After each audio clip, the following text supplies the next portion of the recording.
Back on my channel commerce with me. आज इस video में आपको question number 10 and question number 11 complete करवाऊंगी। तो प्लीज़ स्टूडेंट्स, आप मेरे लिए बहुत इंपॉर्टेंट हो और आपकी सारे डाउट क्लियर करना ये मेरी ड्यूटी है। तो प्लीज़ जो भी डाउट हो तो कमेंट में पूछ लिया करो, मैं आपका रिप्लाई ज़रूर करूँगी। इससे पहले वाली वीडियोस में मैंने आपको बिजनेस बजटिंग के 2 चैप्टर कंप्लीट करवा दिए। ये 3rd चैप्टर आपका चल रहा है कॉस्ट ऑफ कैपिटल, जिससे हर साल एक क्वेश्चन आता ही है। ठीक है, अभी तक मैंने आपको पूरे टोटल 9 क्वेश्चंस करवा दिए कॉस्ट ऑफ कैपिटल का। आज टर्न है क्वेश्चन नंबर 10 और 11 की। अब क्वेश्चन नंबर 10 समझते हैं कि क्वेश्चन नंबर 10 में क्या बोला है। टिस्को लिमिटेड कंपनी ने क्या किया है, 10,000 प्रेफरेंस शेयर इश्यू किए हैं at the rate of 100 each बोल रहा है, मतलब 8 पार पे वो क्या कर रहा है, इशू कर रहा है। After 10 years at a premium of 5%, 10 साल के बाद क्या करेगा, उस कंपनी को वापस करना पड़ेगा एट द प्रीमियम के ऊपर 5% प्रीमियम के ऊपर उसे वापस करना पड़ेगा 10 साल के बाद।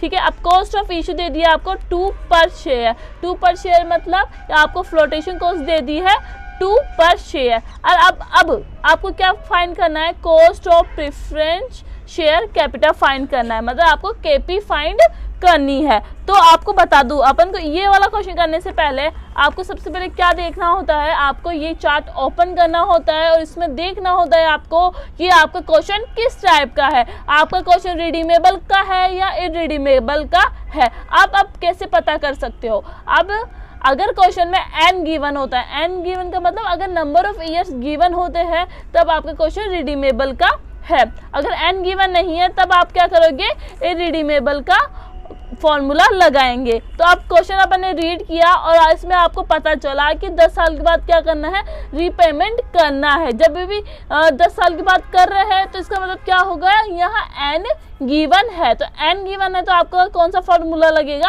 आपका फॉर्मूला लगेगा ये वाला। ठीक है, तो केपी, जब भी आप केपी फाइंड करते हैं तो सबसे पहले आपको जो फाइंड करना होता है वो आपको आफ्टर टैक्स फाइंड करना रहता है। तो आपका आफ्टर टैक्स का फॉर्मूला मैं यहाँ लिख रही हूँ, फॉर्मूला मैंने यहाँ नोट कर दिया है। ठीक है, जैसे अपन ने डिबेंचर वाले क्वेश्चन किए थे उसी तरीके से प्रेफरेंस शेयर वाला करना है। डी का मतलब क्या होता है, डी का मतलब होता है इंटरेस्ट रेट। और वहां अपन ने डिबेंचर में क्या देखा था, डिबेंचर में अपन ने आर देखा था, उसका मतलब भी क्या होता है, इंटरेस्ट रेट होता है। ठीक है, तो अब डी का मतलब क्या है, इंटरेस्ट रेट। तो आपको क्या ना 10% डिबेंचर पे मतलब 10% क्या निकालना है, आपको इंटरेस्ट निकालना है। ठीक है, 10,000 शेयर है, देखो इंटू एक कितने का है, 100 रुपीज़ का है, तो कितने का हो गया, 10 लाख रुपए का उसने क्या लिया है, प्रेफरेंस शेयर लिए हैं।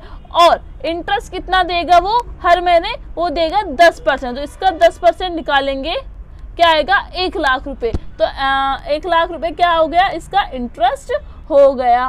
Plus MV value, MV value का मतलब क्या है कि आपने लोन कितने का लिया है। ठीक है, कितने का लोन लिया है, आपने लोन लिया है 10 लाख का। ठीक है, 10 लाख का एमबी का यहाँ लिख रही हो, आपने कितने का लोन लिया, 10 लाख का लोन लिया है। ठीक है, बट आपको क्या करना है, 10 साल के बाद क्या करना है, उसका रीपेमेंट करना है। पर किस पे करना है, प्रीमियम के ऊपर करना है। जब भी प्रीमियम का क्वेश्चन आता है तब क्या करना होता है, जो प्रीमियम अमाउंट होता है वो एमवी की वैल्यू में ऐड हो जाता है। तो प्रीमियम अमाउंट कितना है, 5%। तो 10 लाख का 5% कितना होता है, 50,000 आई थिंक। 10 लाख का 5% 50,000, तो ये हो गया 50,000। ठीक है, तो कितना हुआ, 10,50,000 आपकी क्या हो गई, एमवी वैल्यू हो गई 10,50,000 माइनस। अब एनपी की कैलकुलेशन करते हैं। एनपी की जब कैलकुलेशन करते हैं तो मैंने क्या बताया, मैम चार्ट दिखाइए। देखो चार्ट देखते हैं, क्वेश्चन किस पे कर रहे हैं, एट प्रीमियम पे कर रहे हैं, तो वैल्यू रखेंगे par value plus premium minus flotation cost. ठीक है, ये लिख दिया। अब पार वैल्यू कितनी है, पार वैल्यू है आपकी 10 लाख। ठीक है, जब भी हम प्रीमियम का क्वेश्चन करते हैं तो प्रीमियम का अमाउंट यहाँ नहीं आता है, उसमें से आप क्या कर देंगे, फ्लोटेशन कॉस्ट लेस कर देंगे। 2 रुपीज़ है पर शेयर, तो शेयर कितना, 10,000 और ₹2 कितने हो गए 20,000 रुपीज़। तो 20,000 आपकी क्या हो गई फ्लोटेशन कॉस्ट हो गई। तो आपका कितना बचा 9,80,000 आपका बचा। तो यहाँ लिख दो 9,80,000, यस मैम लिख दीजिए। और कितने साल बाद आपको पेमेंट करना है, आपको पेमेंट करना है 10 साल के बाद आपको पेमेंट करना है, ये लिख दिया मैंने। अब क्या करना है एमवी वैल्यू वापस नीचे लिखेंगे, बट इस बार ऐड कर देंगे 9,80,000 डिवाइडेड बाय 2 इंटू 100, ठीक है।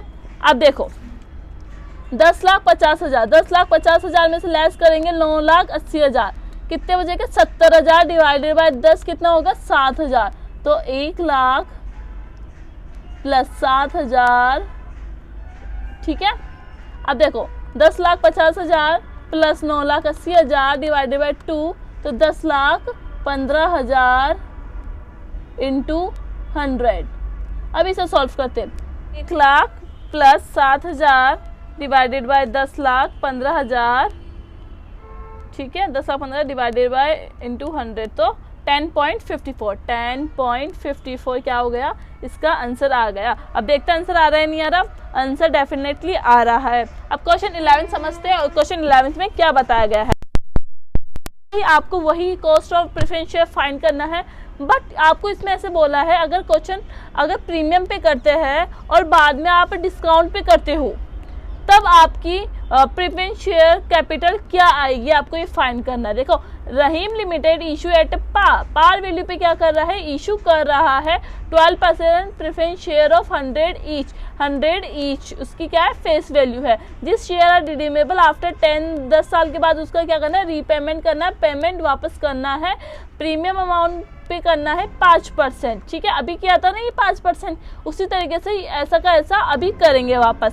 द कॉस्ट ऑफ इशू कितना है 3 रुपीज़ है पर शेयर, और आपका कॉर्पोरेट टैक्स है 50%, ठीक है। अब ये जो सेम क्वेश्चन है, ये सेम क्वेश्चन ये रहा, ठीक है। मैं अभी इसे सॉल्व करके आपके स्क्रीन पे रख रही हूँ।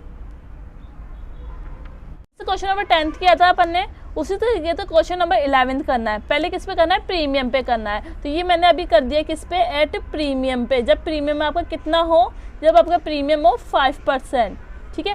5% प्रीमियम होगा तो प्रॉफिट आफ्टर टैक्स इनटू वही फॉर्मूला मैंने लगा दिया है। डी कैसे आया है 4 लाख का 12% कितना होगा 48,000, तो मैंने 48,000 लिख दिया है। एमवी वैल्यू में जब भी प्रीमियम का अमाउंट करते हैं तो एमवी वैल्यू मतलब पार वैल्यू में क्या ऐड हो जाता है प्रीमियम अमाउंट ऐड हो जाता है। तो पार वैल्यू कितनी है आपकी 4 लाख और प्रीमियम अमाउंट कितना है आपका 20,000। तो 20,000 और 4 लाख कितना होगा 4,20,000 माइनस एनपी मैंने यहाँ कैलकुलेट कर दी है, ठीक है। जो अभी अपन 10th में किया था सेम वैसा ही मैंने यहाँ किया है। फिर भी कोई डाउट हो कमेंट में पूछना मुझे। अब इसमें क्या पूछ रहा है प्रॉफिट बिफोर टैक्स पे पूछ रहा है, बिफोर टैक्स। तो profit after tax into 1/1 minus tax rate. तो प्रॉफिट आफ्टर टैक्स अभी अपन ने फाइंड किया 12.67 इंटू 1/1 माइनस 50%। देखो यहाँ 50% गिवन है तो मैंने यहाँ 50% लेस किया है, तो इसका आंसर आ रहा है 25.34%। अब क्या बोल रहा है question, what would be the cost, क्या कॉस्ट होगी if this shares are issue at 4% discount. अगर इन शेयर्स को किस पे इशू किया जाए एट 4% डिस्काउंट, 4% डिस्काउंट पे अगर इशू किया जाए तब क्या होगा, आपको ये फाइंड करना है। तो अपन करते हैं ये कि अगर डिस्काउंट पे इशू करेंगे तो क्या होगा। अब यही सेम क्वेश्चन क्या करेंगे एट डिस्काउंट पे करेंगे, ठीक है।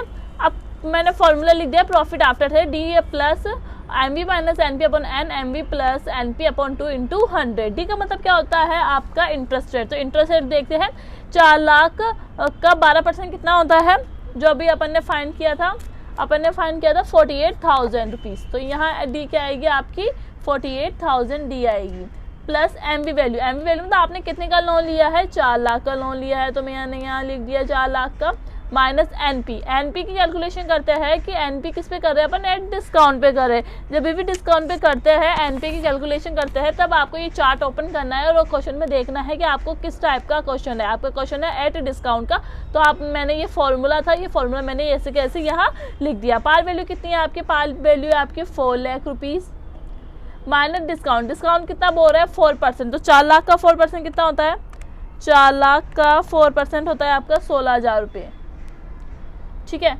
Minus flotation cost. Flotation cost कितना होता है 3 rupees at the rate of 4000 share है, उसका रेट कितना है 3 रुपये, तो कितना हो गया 12,000, कितना हो गया 12,000 हो गया। तो यहाँ लिख दूं मैं 4 लाख माइनस 16,000 माइनस 12,000, तो 3,72,000। तो यहाँ लिख दिया मैंने 3,72,000 अपॉन एन। एन में कितने साल बाद देना है आपको पेमेंट, 10 साल बाद।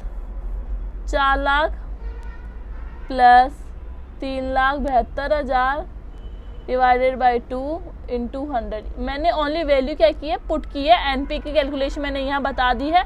एमवी सेम होती है। एमवी कब चेंज होती है, जब आपका क्वेश्चन प्रीमियम का होता है, पर अपन क्वेश्चन कौन सा कर रहे हैं, डिस्काउंट का कर रहे हैं, इसलिए इसमें एमवी चेंज नहीं होगी। अगर क्वेश्चन एट पार का हो या आपका क्वेश्चन एट डिस्काउंट का हो, तब आपके एमवी वैल्यू चेंज नहीं होती है। प्रीमियम अमाउंट होता है तब आपकी एमवी वैल्यू चेंज हो जाती है, क्योंकि एमवी वैल्यू में क्या ऐड हो जाता है, प्रीमियम अमाउंट ऐड हो जाता है। तो ये बात आपको विशेष ध्यान देनी है। 48,000 यहाँ आ गया है, प्लस 4 लाख में से 72,000 माइनस करेंगे तो कितना बचेगा, ये बचेगा 28,000। 28,000 और 10 डिवाइड करेंगे तो 2800, ठीक है, divided by 4 lakh plus 3,72,000 divided by 2, तो 3,86,000 इंटू 100, ठीक है। अब 48,000 प्लस 2800 डिवाइडेड बाय 3,86,000 इंटू 100, तो कितना हुआ